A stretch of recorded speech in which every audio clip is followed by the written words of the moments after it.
अस्सलाम वालेकुम dear students, hopefully आप सब खैरियत से होंगे। आज के लेक्चर में हम डिस्कस करेंगे आपका चैप्टर 1 बाब 1 आपकी पाकिस्तान स्टडीज़ का मुतालिया पाकिस्तान का, जिसका नाम है पाकिस्तान की नज़रियाती असास। बहुत सादा सा सिंपल सा चैप्टर है, काफ़ी इजी चैप्टर है। सो हम ये डिस्कस करेंगे। इसी लेक्चर के अंदर आपको पूरे का पूरा सोल्यूशन मिल जाएगा, एक्सरसाइज के MCQs भी, शॉर्ट क्वेश्चंस भी और साथ में लॉन्ग क्वेश्चंस भी। आपको पता है आपके मुतालिया पाकिस्तान में एक्सरसाइज कितनी ज़्यादा इंपॉर्टेंट होती है। आपका ऑलमोस्ट सारे का सारा पेपर जो है वो एक्सरसाइज में से आ रहा होता है, तो इसलिए एक्सरसाइज आपने लाजमी करनी है पाकिस्तान स्टडीज़ के अंदर, क्योंकि आपके जो एक्सरसाइज के MCQs हैं, शॉर्ट क्वेश्चंस हैं, ये बहुत ज़्यादा इंपॉर्टेंट है। ये बहुत बार पेपर में बार बार यही चीज़ें आ रही होती हैं, तो इसलिए आपने इनको अच्छे से प्रिपेयर करना है। यहाँ पर हम अपने लेक्चर को स्टार्ट करते हैं। अगर आप चैनल पर न्यू हैं तो चैनल को सब्सक्राइब और वीडियो को लाइक ज़रूर कर दीजिएगा, ताकि हर नई आने वाली वीडियो का नोटिफिकेशन आप तक सबसे पहले पहुँच सके। इसके साथ आपको केमिस्ट्री के लेक्चर्स भी मिल जाएंगे, जहाँ पर मैं आपको उर्दू मीडियम भी और इंग्लिश मीडियम भी केमिस्ट्री पढ़ा रही हूँ। इसी चैनल पर आपको मिल जाएंगे। फर्स्ट आपका MCQs है, जो कि आपके पेपर में भी आपको पता है सबसे पहले ऑब्जेक्टिव ही फिल करना होता है आपने। कांग्रेसी वजारतों का दौर रहा, बहुत इंपॉर्टेंट MCQs है और बहुत बार पेपर में आने वाला है। 1937 से 1939 तक देखें। 37 के बाद अंदर एक ही वर्ड जो आप लोगों के पास है उसने छोड़ा है 38, डायरेक्ट 39, तो एक हिस्से का फ़र्क है। 1937 से 1939 तक जो है कांग्रेसी वजारतों का दौर रहा। ये 1900 की बात हो रही है, देखिए अब 2000 चल रहा है। दूसरा MCQs आपके पास है, करारदादे लाहौर 1940 में खुतबा सदारत दिया। बहुत इंपॉर्टेंट MCQs है और बहुत बार पेपर में आने वाला और बहुत ही इजी सा MCQs है। आपको पता है कि करारदादे लाहौर, जो कि जहाँ पे अब एक वो आप लोग देख भी सकते हैं, याद भी रख सकते हैं, जैसे मीनार पाकिस्तान है, ठीक है। तो मीनार पाकिस्तान पर ये हुआ था, जहाँ पर करारदादे लाहौर और किस सन में 1940 में दिया गया था खुतबा सदारत। ये कायद-ए-आज़म मोहम्मद अली जिन्ना की तरफ से दिया गया था, ठीक है। तो जब भी आपके पेपर में MCQs आए कि करारदादे लाहौर और किस सन में 1940 में खुतबा सदारत दिया, तो आपने फ़ौरन से जल्दी से टिक कर देना है किस MCQs को, कायद-ए-आज़म मोहम्मद अली जिन्ना ने या कायद-ए-आज़म ने। थर्ड MCQs फिर बहुत इंपॉर्टेंट, बहुत बार पेपर में आने वाला और काफ़ी सिंपल सा MCQs, जो इवन कि ये जो अभी हमने MCQs डिस्कस किए ना, ये करारदादे लाहौर वाला और MAO स्कूल और कॉलेज कायम हुआ, ये सेकंड ईयर की जो आप लोगों के पास पाकिस्तान स्टडीज़ है, मुतालिया पाकिस्तान, वहाँ पर भी देखने को मिल रहे होते हैं और वहाँ पर भी पेपर में आ रहे होते हैं। तो सर सैयद अहमद ख़ान ने कायम किया था, ठीक है। आपको पता है सर सैयद अहमद ख़ान का भी हमारी तारीख में, हिस्ट्री में एक काफ़ी अहम रोल है। उन्होंने भी सबसे पहले कॉलेज और स्कूल कायम किया था, जिसको बाद में यूनिवर्सिटी का भी दर्जा दिया गया था। ये वही स्कूल है जो बाद में यूनिवर्सिटी भी बना था किसी दौर के अंदर, जिसको क्या कहते हैं AO स्कूल, बाद में जाके कहीं यूनिवर्सिटी के अंदर तब्दील हुआ था। 1900 की बात है, लेकिन कुछ आगे के सन के अंदर। 4 MCQs देखें, बहुत सिंपल से MCQs हैं। बनारस में उर्दू हिंदी तनाज़ा पैदा हुआ, तो ये किस सन में पैदा हुआ था? 1867 के अंदर, ठीक है। ये भी है कि बनारस एक शहर हुआ करता था, काफ़ी मशहूर शहर हुआ करता था, जब बरे सागिर पाको हिंद एक ही हुआ करते थे, कोई पाकिस्तान, इंडिया, डिफरेंट कंट्रीज़ नहीं होते थे। तब जब उर्दू हिंदी तनाज़ा बना था, उर्दू हमारी आपको पता है हमारी कौमी ज़बान है, हिंदी जो है वो इंडिया की जो आप लोगों के पास समझ लें हिंदुस्तान है, वहाँ की उनकी लैंग्वेज है हिंदी। तो फिर एक तनाज़ा बन गया था कि किस चीज़ को ज़्यादा प्रमोट करना है, उर्दू को या हिंदू को। ज़ाहिर बात है मुसलमान उर्दू को कहते थे और जो दूसरे नॉन मुस्लिम्स थे वो हिंदी को कहते थे। तो फिर एक तनाज़ा, एक झगड़ा, एक बहस इस पर चलती रही थी बनारस में, ठीक है। तो वो किस सन में हुआ? 1867 के अंदर। देखें, पाकिस्तान जाके कहीं 19s में बना है और अब 2000 चल रहा है और ये बात हो रही है 1867 की, जब उर्दू हिंदी तनाज़ा पैदा हुआ था बनारस में। अच्छा, आगे MCQs 5 देख लेते हैं। 1206 के अंदर सल्तनत दिल्ली की बुनियाद रखी, तो किसने बुनियाद रखी? बहुत इंपॉर्टेंट MCQs, बहुत बार पेपर में आने वाला, कुतुबुद्दीन ऐबक ने। इसका भी बड़ा एक तारीख में नाम है, कुतुबुद्दीन ऐबक का आपने सुन रखा होगा या कहीं पहले इसका ऐसे समझ लें कोई एक नाम इधर उधर आपने पढ़ा होगा मुतालिया पाकिस्तान के अंदर या वैसे पाकिस्तान स्टडीज़ के अंदर 6th-7th क्लास के अंदर, कि जो सल्तनत दिल्ली की बुनियाद किसने रखी थी? आप लोग देखें, कुतुबुद्दीन ऐबक ने। ये 5 MCQs था आपका। 6 MCQs देखें। 1930 में मुसलमानों को अलग रियासत का तस्वुर देने वाली शख्सियत कौन थी? तो वो कौन थी, कौन सी आप लोगों के पास शख्सियत थी? इलामा मोहम्मद इकबाल। ये ख्वाब जो था सबसे पहले अलग रियासत वाला, इलामा मोहम्मद इकबाल ने देखा था और इस ख्वाब को पूरा कायद-ए-आज़म मोहम्मद अली जिन्ना ने किया था, ठीक है। तो 1930 के अंदर जो मुसलमानों को अलग रियासत का तस्वुर देने वाली शख्सियत आप लोगों के पास इलामा इकबाल थी, इलामा मोहम्मद इकबाल। सो आप लोगों ने बी जो है या बे जो है उसको राइट टिक करना है।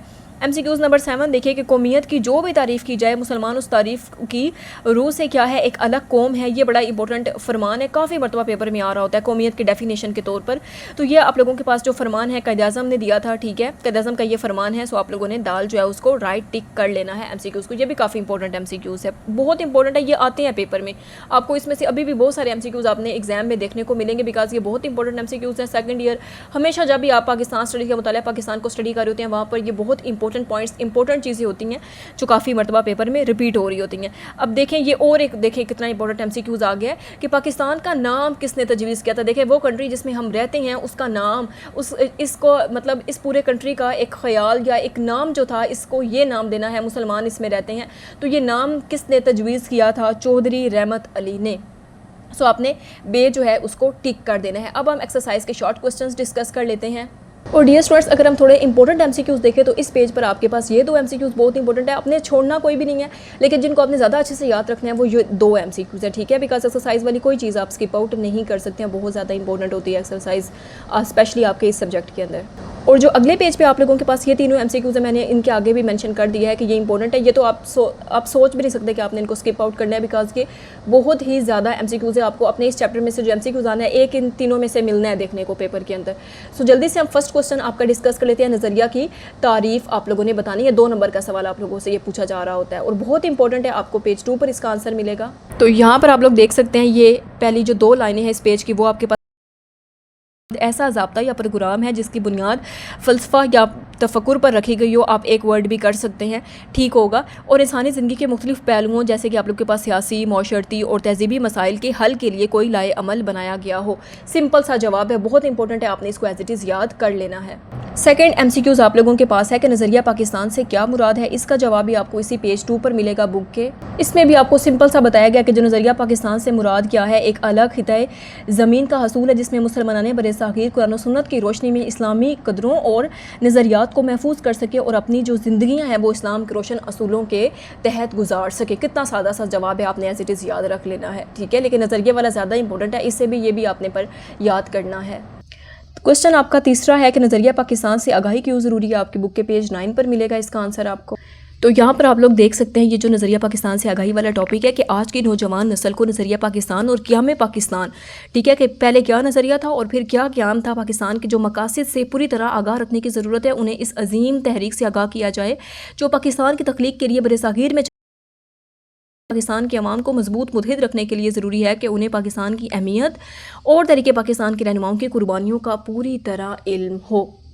4 क्वेश्चन आपके पास है कि बरे-ए-साग़ीर में 2 कौमी नज़रिए की इब्तिदा कब हुई, पेज 9 पर। इसके अंदर सिर्फ ये एक लाइन है आप लोगों के पास कि बरे-ए-साग़ीर में 2 कौमी नज़रिए की इब्तिदा 712 में हुई जब मुसलमानों की आमद और मोहम्मद बिन कासिम की फ़तह सिंध से शुरू हुई है, ठीक है। जब उन्होंने क्या किया था, सिंध के राजा ताहिर को शिकस्त दी थी। ये बड़ा इंपॉर्टेंट चैप्टर है, पहले आप लोग फर्स्ट या सेकंड ईयर में उर्दू के अंदर ये एक चैप्टर पढ़े होते हैं, राजा ताहिर वाला पूरे का पूरा मोहम्मद बिन कासिम के बारे में बताया गया है। तो ये बहुत ईजी सा है, एक लाइन है, आपने अच्छे से याद रखनी है, काफ़ी इंपॉर्टेंट क्वेश्चन है। क्वेश्चन 5 आप लोगों के पास है कि नज़रिया पाकिस्तान के नासिर में अकायद से क्या मुराद है। आपके बुक के पेज 4 पर। तो यहाँ पर आप लोग देख सकते हैं, ये इतना सा आपने करना है कि अकायद में तौहीद, रिसालत, आखरत, मलाइका और इल्हामी किताबों पर ईमान लाना शामिल है। अकायद के मजमूए को ईमान कहते हैं, ठीक है। अकीदा तौहीद से मुराद क्या है कि अल्लाह ताला सारी कायनात का खालिक व मालिक है, वो वाहिद यकता है, उसका कोई शरीक नहीं है और ना ही कोई चीज़ उसके इल्म से बाहिर है। बस ये करना है आपने। क्वेश्चन 6 देखें आप लोग कि इलामा इकबाल ने खुतबा अलाहाबाद 1930 में नज़रिया पाकिस्तान के हवाले से क्या फरमाया। बुक के पेज 7 पर। बहुत ज़्यादा इंपॉर्टेंट क्वेश्चन है आपका, यहाँ से आप लोगों ने इसको कर लेना है। ये देखें, आपने फरमाया कि मुझे ऐसा नज़र आता है कि उन्हें क्या करना चाहिए, ठीक है। मुझे ऐसा नज़र आता है कि और नहीं तो शमाल मगरबी हिंदुस्तान के मुसलमानों को बिला आखिर एक इस्लामी रियासत कायम करना पड़ेगी। अगर हम चाहते हैं कि इस मुल्क में इस्लाम बहैसियत तमद्दी कुव्वा ज़िंदा रहे तो इसके लिए क्या ज़रूरी है कि वो एक मखसूस इलाके में अपनी मरकज़ियत कायम करें, ठीक है। मैं सिर्फ हिंदुस्तान में इस्लाम की फ़लाह बहबूद के ख़याल से एक मुनज़्ज़म इस्लामी रियासत के क़याम का मुतालबा कर रहा हूँ। बहुत सादा सा सिंपल सा क्वेश्चन है और बहुत ज़्यादा इंपॉर्टेंट है, बड़ा ईजी से, आप 1 से 2 बार मरतबा पढ़ेंगे तो आपको याद हो जाएगा। आगे ये वाला क्वेश्चन देखें आप लोगों के पास है, क्वेश्चन नंबर 7 विच इज़ अकीदा रिसालत की तारीफ़ करें। बहुत ज़्यादा इंपॉर्टेंट सवाल है, आपकी बुक के पेज 5 पर आपको मिलेगा। इस सवाल का जवाब आप लोगों के पास ये बहुत सिंपल से है कि मुसलमानों पर, ठीक है, कि तमाम जो रसूलों जितने भी जो मुसलमान हैं, ठीक है, जितने भी जो ईमान रखते हैं अल्लाह ताला पर, अकीदा रिसालत का मतलब यही है कि तमाम तर रसूलों पर ईमान लाना है, ठीक है। और दायरा इस्लाम में आने के लिए लाजिम है, ठीक है, दायरा इस्लाम में आने के लिए तो ये चीज़ लाजिम है कि रिसालत को दिलो जान से तस्लीम किया जाए और किसी एतबार से उसमें कोई किसी किस्म का शक व शुबा ना किया जाए। कुरान मजीद और हमारे जो रसूल अकरम सल्लल्लाहु अलैहि वसल्लम उनके तमाम उसवा रसूल को ठीक है चश्मे हदायत मानना और हज़रत मोहम्मद सल्लल्लाहु अलैहि वसल्लम को अल्लाह ताला का आखिरी रसूल आखिरी नबी मानना और ये ईमान रखना कि नबी करीम सल्लल्लाहु अलैहि वसल्लम के बाद कोई नबी नहीं आएगा, अक़ीदा रिसालत का लाज़मी जुज़ है। ठीक है, जो इसका इनकार करेगा वो मुसलमान नहीं हो सकता। बहुत इंपॉर्टेंट सवाल है ये सारे अक़ीदा रिसालत, अक़ीदा आखिरत, अक़ीदा तौहीद आप लोगों से जो है वो पेपर में आ रहे होते हैं, तो आपने इनको अच्छे से प्रिपेयर कर लेना है। क्वेश्चन नंबर 8 देखें, क़ायद-ए-आज़म ने अक़लीतों के बारे में क्या फरमाया। आपकी बुक के पेज 7 पर मिलेगा इसका आंसर आपको। ये भी बहुत सादा सा मतलब सवाल का इसका भी जवाब है। क़ायद-ए-आज़म ने 2 टोक अल्फाज में फरमाया था। क्या फरमाया था उन्होंने कि पाकिस्तान एक मजहबी नहीं बल्कि इस्लामी फ़लाई रियासत है, यहाँ गैर मुस्लिम भी जो है वो बड़े आराम से मुसलमानों के बराबर दर्जा मिलेगा, आज़ाद रह सकेंगे, खुशगवार फ़िज़ा में सांस ले सकेंगे, उन्हें भी बराबर के हकूक़ हासिल होंगे, बिल्कुल मुसलमानों की तरह गैर मुस्लिमों को भी।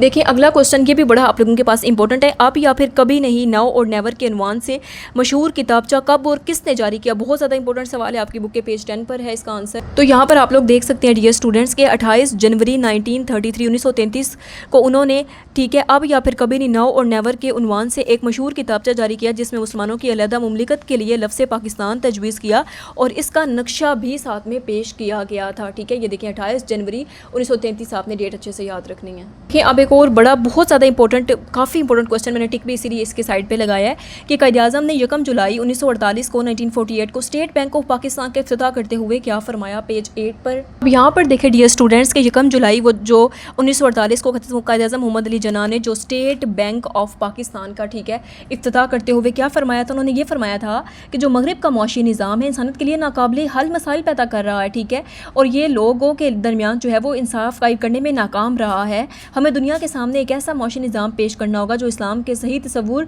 और मसावात और समाजी जो इंसाफ है उसके असूलों पर मबनी हो। ठीक है, ये क़ायद-ए-आज़म का वो था स्टेट बैंक ऑफ पाकिस्तान के इफ्तिताह के मौका पर उन्होंने जो फरमाया था वो ये उनका एक बयान एक फरमान था। इसको आपने अच्छे तरीके से याद रख लेना है। 1 जुलाई 1948 डेट्स अच्छे से आपने याद रखनी है इस तरीके की, ताकि आप कंफ्यूज ना हो कि किस तारीख को किस सन के अंदर कौन सा किताब दिया गया था, तो वो आपने अच्छे से कर लेनी है। तो यहाँ पर देखें डियर स्टूडेंट्स, आप लोगों के पास आपका क्वेश्चन 11 है कि मसावात के मुतालिक अल्लाह ताला का फरमान लिखे पेज 6 पर आपकी बुक के। तो यहाँ पर आपके पास सिंपल सी 2 लाइनें हैं, आपने कर लेनी है। क्या फरमाया गया था अल्लाह ताला की तरफ से कि ए लोगों, बेशक हमने तुम्हें एक मर्द और एक औरत से पैदा फरमाया है और हमने तुम्हें मुख्तलिफ कौमें और कबीले बनाया ताकि तुम एक दूसरे को पहचान सको। बेशक अल्लाह के नज़दीक तुम में से ज़्यादा इज़्ज़त वाला वो है जो तुम में से ज़्यादा परहेज़गार है। ठीक है, बेशक अल्लाह ताला ने इंसान को जो है वो एक मर्द और एक औरत से पैदा फरमाया, उनके मुख्तलिफ कौमें, आप देखें कितनी कौमें कबीले क्या कुछ बन चुका है, लेकिन अल्लाह ताला के नज़दीक इज़्ज़त वाला वही है जो परहेज़गार है, जो अल्लाह से डरता है, जिसमें जो तकवा इख्तियार करता है। एक और बड़ा इंपॉर्टेंट क्वेश्चन आ गया, ये जमहूरियत नज़रिया एक एक लफ्ज़ वाली जो डेफिनेशन होती हैं ये बहुत ज़्यादा पेपर में आ रही होती हैं। जमहूरियत की तारीफ़ आपकी बुक के पेज 7 पर आपको मिलेगी। अब यहाँ पर देखिए डियर स्टूडेंट्स, एक लाइन है सिर्फ आप लोगों के पास, बड़ी सादा सी सिंपल सी। क्या बताया गया है कि जमहूरियत में नज़रिया पाकिस्तान का एक अहम अंसर है। इस्लामी रियासत में जमहूरियत को फ़रोग हासिल होता है। ठीक है, जितनी भी इस्लामी रियासत है उन तमाम में जमहूरियत को फ़रोग हासिल होता है।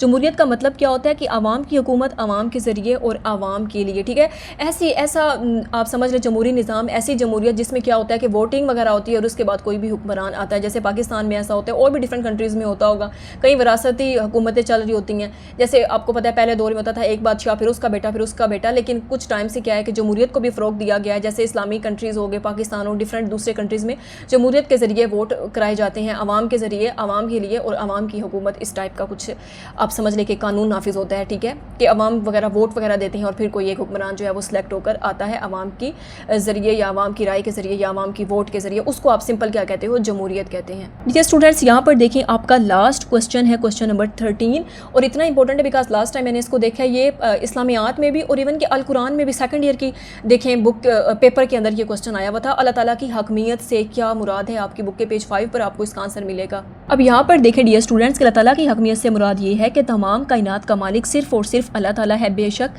ठीक है कि इस्लामी रियासत में जितने भी हाकिम हैं, हाकिम वक्त हैं, वो अल्लाह ताला के नाफिज करदा कवानीन की पासदारी को यकीनी बनाने के लिए अपना किरदार निभाना चाहिए उनको। ठीक है, इस कायनात में हाकमियत जो है वो एक अल्लाह ताला के सिवा ना किसी की हो सकती है और ना किसी को ये हक हासिल है कि वो हाकमियत का दावेदार बने। बेशक हमारा ये अक़ीदा है और हम इस चीज़ पर यकीन रखते हैं। और डियर स्टूडेंट्स, यहाँ पर हमारे शॉर्ट क्वेश्चन कंप्लीट हो गया और मैंने पूरी कोशिश किया कि आपको इस लेक्चर में ना सिर्फ सवालों के जवाब समझ आए, ना सिर्फ आपको ये पता चले आपके पेपर पॉइंट ऑफ व्यू से कौन सी चीज़ें इंपॉर्टेंट होती है आपके पेपर में, किस तरीके से आ रही होती हैं, क्या चीज़ें आपको ज़्यादा पेपर में फ़ायदा दे सकती हैं, बल्कि मैंने आपको रीड आउट भी कराए हैं ताकि आपको कुछ ना कुछ समझ आ जाए, आपके दिमाग में रह जाएँ, आपको अच्छे फिर बाद में आपके लिए याद करना काफ़ी ईजी हो जाए। सो फर्स्ट लॉन्ग क्वेश्चन यहाँ पर डिस्कस कर लेते हैं। मैं बताऊँगी जो ज़्यादा इंपॉर्टेंट लॉन्ग क्वेश्चन होंगे आपके। नज़रिया पाकिस्तान के माखज़ बयान करें, बुक के पेज 2 पर आपको इसका आंसर मिलेगा। ये आप लोगों के पास पॉइंट है नज़रिया पाकिस्तान के माखज़ वाला, ये यहाँ पे 2 पॉइंट्स हैं और फिर अगले पेज पर ये आपके पास 3 पॉइंट्स है। यहाँ पर आपका लॉन्ग 1 है। पॉइंट्स के हेडिंग्स बहुत अच्छे से याद करनी है, ठीक है। अगर आप कहेंगे तो फिर इस लॉन्ग क्वेश्चंस पर भी एक डिटेल वीडियो मैं आप लोगों के लिए बना दूँगी और उसमें आपने पता है क्या करना होता है, आपने पॉइंट्स से सेपरेट अच्छे से याद रखने होते हैं। आपने पॉइंट्स जितने भी हैं वो अच्छे से आपने याद कर लेने होते हैं, बिकॉज पता है पेपर चेक करने वाले पे तब अच्छा इंपैक्ट पड़ता है जब वो पॉइंट्स के नाम पड़ता है, उसको पता चल जाता है भाई स्टूडेंट्स को इतने अच्छे से पॉइंट्स पता है, तो आई होप सो कि अंदर वाला भी उन्होंने ठीक लिखा होगा। फिर अंदर से आप 3 जितना आपके पेपर के टाइमिंग पर डिपेंड कर रहा होता है, ठीक है। कम टाइम है, ज़्यादा टाइम है, अगर ज़्यादा टाइम है तो अच्छे से पॉइंट्स आप लिख दें, अगर कम टाइम है तो फिर पॉइंट्स सारे आपने लिखने हैं, कोई पॉइंट स्किप आउट नहीं करना। हेडिंग के साथ सारे पॉइंट्स आपने लिखने हैं, लेकिन अंदर से कुछ लाइनें स्किप कर दें, कुछ थोड़ा बहुत लिख दें, लेकिन लिखें ज़रूर। सेकंड क्वेश्चन आपके पास है 2 कौमी नज़रिए की वजाहत करें, आपकी बुक के पेज 9 पर आपको इसका आंसर मिलेगा। तो यहाँ से आप लोगों ने स्टार्ट करना है कि 2 कौमी नज़रिए वाला सारे का सारा इस पेज तक आप लोगों ने कर ले आना है, ठीक है। यहाँ तक आप लोगों ने लॉन्ग जो आपका 2 है इसका क्वेश्चन का आंसर आपने कर लेना है।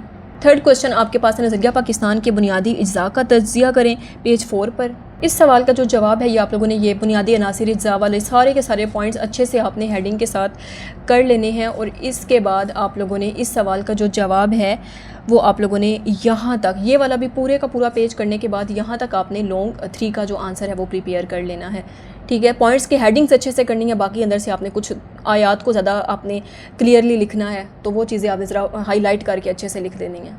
नेक्स्ट क्वेश्चन देखिए कि क़ायद-ए-आज़म मोहम्मद अली जिन्ना और इलामा मोहम्मद इकबाल के इरशादात की रोशनी में नज़रिया पाकिस्तान का अहाता करें, पेज 7 पर आपको इसका आंसर मिलेगा। यहाँ पर देखिए, यहाँ से ये आपके पास जो है नज़रिया पाकिस्तान और इलामा इकबाल वाला पॉइंट, यहाँ से आपने लॉन्ग जो है वो शुरू करना है और यहाँ तक आप लोगों ने इसका जो आंसर है वो कर लेना है, ये काफ़ी इंपॉर्टेंट है। ये देखिए लास्ट आपका क्वेश्चन है कि हिंदुस्तान में मुसलमानों की माशी और समाजी महरूमियों का तज्जिया करें, पेज 4 पर आपको इसका आंसर मिलेगा। ये आप लोगों ने यहाँ से कर लेना है यहाँ तक, ठीक है। यहाँ तक आपका लॉन्ग 5 है। और इम्पोर्टेंट की बात करें तो आप लोगों के पास ये 2 और ये वाला, ये 2 जो हैं ये काफ़ी ज़्यादा इंपॉर्टेंट है इसकी निस्बत भी, और ये 3 आपके पास जो है वो काफ़ी इंपॉर्टेंट है। सो यहाँ पर हमारा लेक्चर भी खत्म होता है। Thanks you so much for watching, stay connected. मुझे अपनी दुआओं में याद रखिएगा, अपना भी बहुत सारा ख्याल रखिएगा। मिलते हैं एक नेक्स्ट लेक्चर में, एक नेक्स्ट टॉपिक, एक नेक्स्ट वीडियो के साथ। अल्लाह हाफिज़।